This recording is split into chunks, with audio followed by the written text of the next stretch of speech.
Assalamualaikum warahmatullahi wabarakatuh. Nama saya Ferdi Hamdan, NPM 386.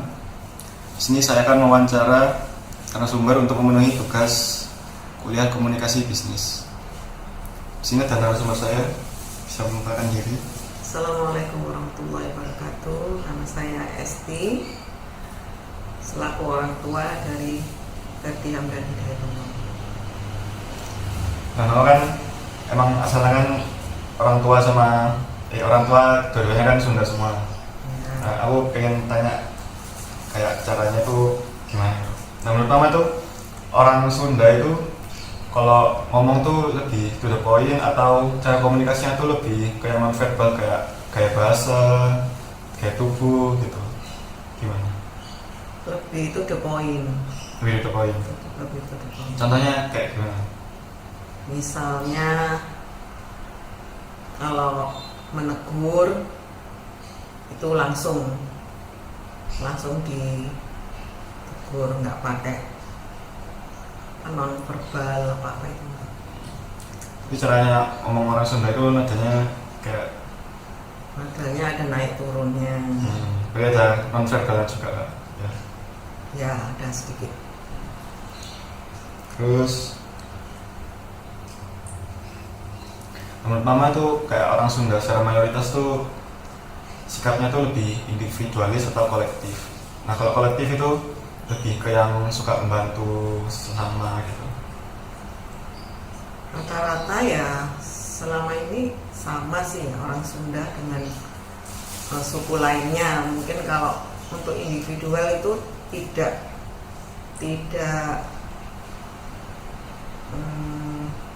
bukan suatu kewajiban ya, tapi lebih saling tolong menolong itu juga. Nggak ada yang terlalu individual. Ada yang seperti itu, tapi tidak menutup kemungkinan untuk membantu sesama. Jadi lebih menonjol ke kolektif tadi ya. Ya.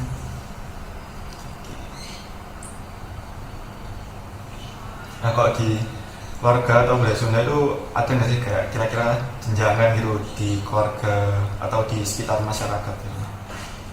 Ada kayak tingkatan gitu lah. Lebih ke kayak ini ya, jadi di Sunda itu ada istilahnya, kalau seperti di suku Batak itu ada marga. Kalau di Sunda kebetulan di mama itu dari bapak itu ada marga Cakradiwirya. Cakradiwirya itu yaitu seperti marga yang dicantumkan pada orang tuanya mama. Ada marganya ya, seperti itu, seperti suku Batak. Itu termasuk marga yang tinggi atau bisa aja atau yang Kebetulan di keluarga mama itu cukup tinggi karena ada kakek mama itu adalah pejuang. Jadi ada setiap 17 Agustus itu dari keluarga mama itu selalu ada undangan dari negara untuk hadir di acara 17 Agustus. Nah, kalau untuk orang Sunda itu ada nggak sih kayak budaya gitu tentang melihat waktu gitu, kayak misal lebih fokus ke masa depan atau masa sekarang gitu. Kalau untuk masa depan sama masa sekarang nggak harus dari suku Sunda ya. Dari suku manapun pasti memikirkan untuk masa depannya itu apa yang dipilih, masa sekarangnya itu apa. Jadi itu nggak tergantung sama budaya gitu, tergantung sama karakter masing-masing. Ya. Kalau orang Sunda itu ada nggak sih kayak karakteristiknya kalau menghadapi ketidakpastian gitu, atau lebih santai aja kayak menghadapi ketidakpastian, atau lebih ke suka merencanakan sesuatu gitu? Kalau ketidakpastian itu kembali lagi tidak harus orang suku dari Sunda. Pasti ada, kalau tidak merencanakan, kalau ada dilihat ada ketidakpastian atau gagal, pasti cari solusi yang lain. Pasti itu tidak terfokus atau tidak harus dari suku Sunda semua mungkin bisa memikirkan apa masa depan, apa ke depan, jenjang ke depannya apa, terus ke jenjang ke depannya, dan untuk masa sekarang itu apa, pasti sudah ada rencana. Jadi tidak harus dari suku Sunda. Ya, berarti kembali lagi ke karakteristik masing-masing aja. Nah kan, mama kan sekarang di Surabaya dari dulu ya? Dari lahir. Ya, dari lahir. Surabaya, orang tua Jawa Barat. Nah, kan otomatis kan kalau di sini kan kebanyakan orang Jawa. Nah, kan mama kan dari keluarga yang Sunda itu, kayak komunikasi sama orang Jawa itu apa sih yang bikin beda gitu? Kayak mama itu gimana adaptasi cara bergaulnya atau ngomongnya ke orang Surabaya gitu? Kalau ini juga peraturan dari orang tua, kalau berkomunikasi dengan orang Jawa, Jawa Timur khususnya, Surabaya, tidak diperkenankan, sudah peraturan dari orang tidak diperkenankan masuk rumah menggunakan bahasa Jawa atau bahasa Surabaya. Jadi mama lebih kurang paham juga bahasa Surabayaan karena ada peraturan dari orang tua masuk rumah tidak boleh menggunakan bahasa Jawa.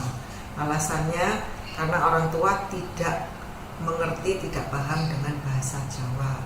Jadi komunikasi dengan teman-teman di luar rumah, sekolah, mama banyak menggunakan bahasa Indonesia dibanding bahasa Jawa. Nah itu terus belajar bahasa Jawa itu dari teman atau? Dari teman. Ya mendengarkan aja, oh ini artinya ini artinya ini, jadi nggak bisa langsung. Jadi awal mesti menggunakan bahasa Indonesia, nggak langsung bahasa Jawa sampai sekarang. Kira-kira yang membedakan cara ngomongnya orang Sunda sama orang Jawa itu apa? Kalau orang Sunda mulai kecil dididik anak ke orang Sunda menggunakan bahasa Sunda yang halus. Tapi kalau di Jawa, terutama Surabaya, anak tidak, kebanyakan ya, mungkin ada juga yang berbicara dengan orang tua dengan bahasa halus, tapi jarang mama temui. Masih menggunakan bahasa Jawa yang kasar lah, bukan kasar ya, kurang halus. Tapi kalau di Sunda pasti anak ke orang tua pasti menggunakan bahasa yang halus. Itu aja. Terima kasih buat waktunya. Terima kasih, suksesnya. Itu saja guys. Assalamualaikum warahmatullahi wabarakatuh. Waalaikumsalam. Dari wawancara yang disajikan, kita bisa memahami perbedaan komunikasi lintas budaya. Narasumber merupakan orang keturunan Sunda asli, dan kebanyakan orang Sunda itu menggunakan low context culture. Dan low context culture itu sifat komunikasinya adalah komunikasi verbal atau langsung. Mereka berbicara secara eksplisit, tapi terkadang mereka juga menggunakan non-verbal karena untuk mengungkapkan emosi, kita juga melihat mimik muka dan nada bicara. Selanjutnya, dijelaskan bahwa orang Sunda itu cenderung bersifat kolektivisme atau mementingkan kepentingan kelompok di atas kepentingan individu. Nah, biasanya sifat kolektivisme ini orang-orang yang lebih memilih harmonisasi di dalam kelompok.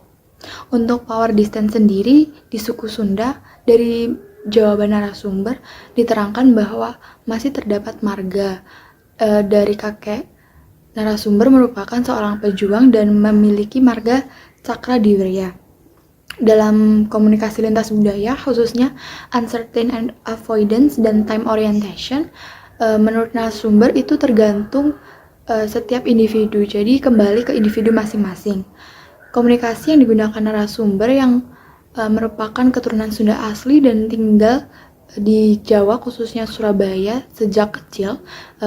Beliau cenderung menggunakan bahasa Sunda di rumah, dan untuk di luar rumah beliau menggunakan bahasa sehari-hari yaitu bahasa Indonesia, agar hal itu menghindari adanya salah tafsir, karena bahasa Sunda dan bahasa Jawa itu memiliki beberapa pelafalan yang sama namun artinya sangat berbeda jauh.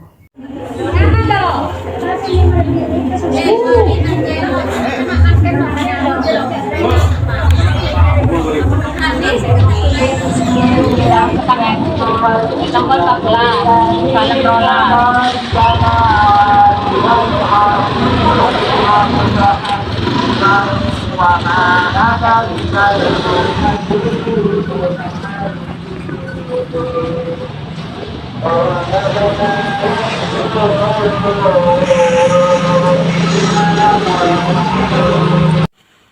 Sesuai dengan apa yang telah saya analisa di lapangan berupa wawancara maupun pengamatan saya sendiri, yaitu saya memilih tempat pasar dan juga lingkungan sekitar tempat tinggal saya. Di situ saya memiliki banyak sekali informasi mengenai komunikasi lintas budaya. Sesuai dengan video saya sebelumnya, yaitu bertempat di pasar saat pedagang yang berasal dari Madura dan pembeli ini berasal dari Jawa. Dan juga ketika seorang Madura ini saling bercengkrama dengan sesamanya. Di mana di sini saya lebih menganalisa seorang yang berasal dari Madura.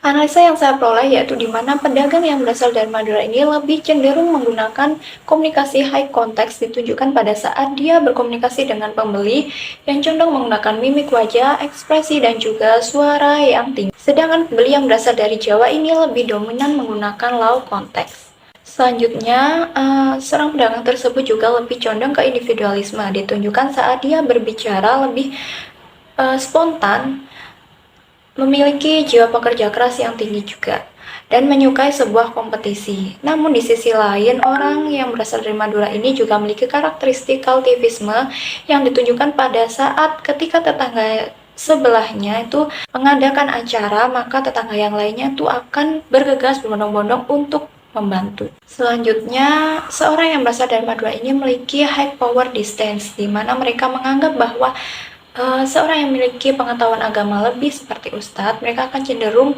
pada apa yang ustadz mereka katakan. Mengingat bahwa orang yang berasal dari Madura ini lebih terkenal dengan religiusnya. Yang ketiga yaitu di mana orang Madura ini memiliki high uncertainty avoidance, yang mana jika ada sesuatu yang tidak sesuai dengan apa yang mereka ketahui, apa yang mereka rasakan, mereka akan mudah tersulut emosi dalam meluapkan perasaannya. Berbeda dengan orang yang berasal dari Jawa, ketika dia apa yang dia ketahui tidak sesuai dengan perasaannya, kebanyakan itu orang dari Jawa ini condong memendam hal tersebut. Dan yang terakhir yaitu di mana orang Madura ini lebih time orientation, di mana ditunjukkan pada saat dia prepare untuk jualannya itu sekitar jam 3 pagi. Mereka melakukan itu setiap hari sehingga jam 5 pagi atau jam setengah 5 itu mereka sudah siap untuk membuka toko atau sudah siap untuk menjual barangnya. Jadi kamu dapat di sini enggak? Kenapa?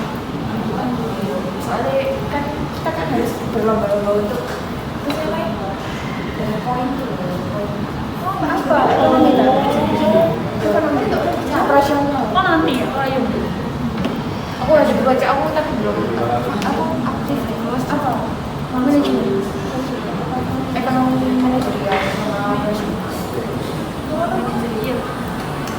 Aktif itu. Harus di luar apa di kelas? Kelas.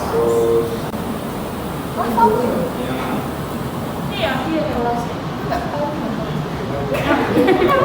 Aku pas MD hari. Sumpah, kok beda? Iya, ada kelas deh. Iya, error. Gimana kamu? Enak. Hah? PPT-nya? Engkel. Ada sebut keuangan.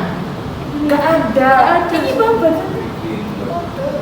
Ibu sampai jalan terus ketemu yang paham nggak? Aku yang nggak paham sama sekali. Biasanya aku yang masih bisa ikut, jadi guys cara awal dari awal dari ini Allah bisa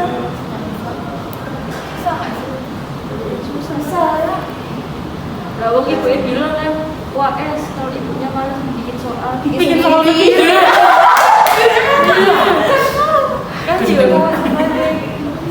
Ini adalah contoh video komunikasi antar lintas budaya dengan teman kami yang berasal dari Kalimantan.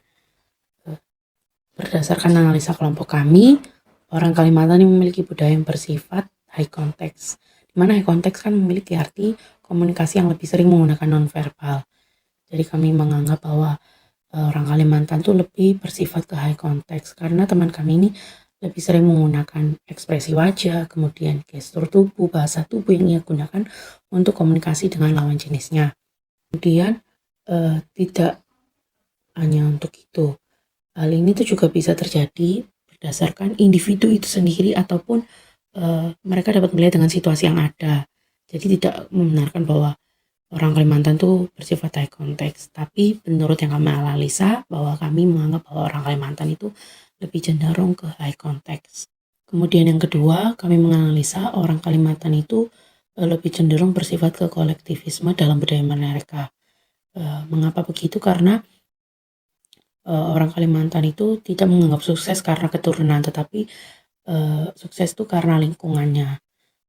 Cenderung mereka itu juga lebih mencari keharmonisan, kemudian mereka juga saling menghargai kerjasama, kemudian solidaritas kelompok, dan keharmonisan itu dalam hubungan sosial mereka sangat menjunjung tinggi, sehingga kami menganggap bahwa orang Kalimantan itu lebih cenderung ke kolektivisme. Kemudian menurut kami orang Kalimantan itu memiliki tingkat uncertainty avoidance atau ketidakpastian itu yang rendah dibandingkan dengan budaya-budaya Indonesia yang lainnya. Mengapa begitu? Karena kami melihat orang Kalimantan itu dalam sikapnya terhadap perubahan itu mereka lebih fleksibilitas, kemudian di mereka itu sangat terbuka terhadap situasi-situasi yang tidak terduga. Jadi mereka itu rendah dalam uncertainty avoidance-nya. Jadi mereka itu lebih lihat nanti saja atau bagaimana itu mereka lakukan. Jadi mereka tidak memiliki rencana untuk kedepannya. Sehingga kami menganggap bahwa orang Kalimantan itu uncertainty avoidance-nya rendah. Kemudian power distance. Menurut analisa kelompok kami, kalau orang Kalimantan ini power distance-nya masih rendah jika dibandingkan dengan budaya-budaya yang lainnya seperti orang Batak atau orang apapun itu. Misalnya orang Batak ini kan pasti mereka memiliki urutan-urutan keturunan, jadi dia harus memanggil yang atas itu apa, seperti itu. Tapi menurut analisa kami, kalau orang Kalimantan ini dalam mereka berinteraksi, kemudian berkomunikasi, mereka itu tidak terlalu mementingkan atau meninggikan power distance antara bawahan ataupun atasan. Kemudian time orientation. Menurut kelompok kami yang kami telah analisa, kalau orang Kalimantan ini mereka lebih bersifat fleksibel dalam waktu, sehingga ketepatan waktu dalam orang Kalimantan ini masih rendah. Jadi mereka itu lebih santai, sehingga waktu di dalam orang Kalimantan ini masih bersifat fleksibel.